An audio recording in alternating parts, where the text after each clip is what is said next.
भारत की सबसे पवित्र नदी कौन सी है? आप कहेंगे गंगा। लेकिन क्या आप जानते हैं कि गंगा की एक रहस्यमयी बहन भी थी, सरस्वती, जो कभी हिमालय से निकलकर अरब सागर में समा जाती थी। एक नदी जिसे हजारों साल पहले ऋषियों ने देखा, वेदों ने पूजा, लेकिन अब वो मिट्टी में समा चुकी है। क्या सरस्वती नदी सच में थी? अगर थी तो कहाँ गई? और क्यों गंगा से पहले सरस्वती को पूजनीय माना जाता था? आइए जानते हैं इस डूबी हुई देवी सरस्वती की पूरी कहानी। ऋग्वेद, जो मानव इतिहास की सबसे प्राचीन किताबों में से एक है, उसमें सरस्वती का जिक्र 70 से भी अधिक बार हुआ है। सरस्वती को नदीतमा यानी सबसे श्रेष्ठ नदी कहा गया है। ऋग्वेद में लिखा है, इमम में गंगे यमुने सरस्वती, यानी हे गंगा यमुना सरस्वती, मेरी प्रार्थना सुनो। लेकिन अब सरस्वती दिखाई क्यों नहीं देती? पुराने ग्रंथों और आधुनिक रिसर्च के अनुसार सरस्वती नदी का उद्गम हिमालय में हुआ था, यमुनोत्री क्षेत्र के पास। यह नदी हरियाणा, राजस्थान और गुजरात होते हुए अरब सागर में जाकर मिलती थी। एक समय ऐसा भी था जब गंगा यमुना सरस्वती तीनों मिलती थी, जिसे आज हम त्रिवेणी संगम कहते हैं।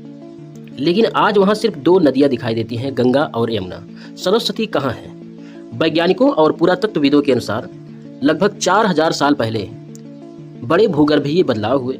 हिमालय में भूकंप और जल स्रोतों की दिशा बदलने से सरस्वती का बहाव धीरे धीरे कम हो गया।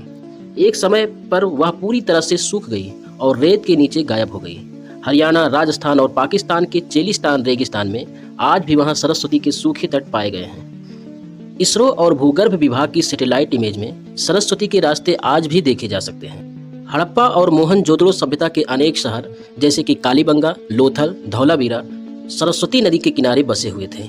मतलब ये नदी हजारों साल पहले भारत की सभ्यता की जीवन रेखा थी। 2006 में इसरो ने एक रिसर्च की जिसमें राजस्थान के थार रेगिस्तान के नीचे प्राचीन नदी का जलमार्ग मिला।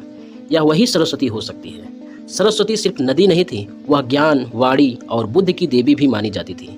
हजारों सालों से हमारे मंत्र, संगीत, साहित्य और संस्कृति सब सरस्वती के नाम से शुरू होते थे। सरस्वती वंदना आज भी हम करते हैं, या कुंदेंदु तुषारहार धौला, या शुभ्रवस्त्राविता। एक डूबी हुई नदी फिर भी जीवित है, हमारे दिलों में, ग्रंथों में और प्रार्थनाओं में। सरस्वती नदी आज भी एक रहस्य है।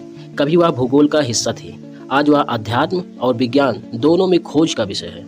गंगा आज है, लेकिन सरस्वती वो नदी है जो गायब होकर भी अमर हो गई है। क्या आने वाले समय में हम फिर से सरस्वती को धरती पर बहता हुआ देख पाएंगे? क्या विज्ञान और आस्था मिलकर इस खोए हुए चमत्कार को वापस ला सकते हैं? अगर आपको सरस्वती नदी की यह कहानी रोचक और रहस्यमयी लगी हो तो इस वीडियो को लाइक करें, शेयर करें और सब्सक्राइब करें। अब मिलते हैं अगले वीडियो में ऐसे ही भूले विषय इतिहास और रहस्यों के जानने के लिए। तब तक के लिए जय हिंद, जय भारत।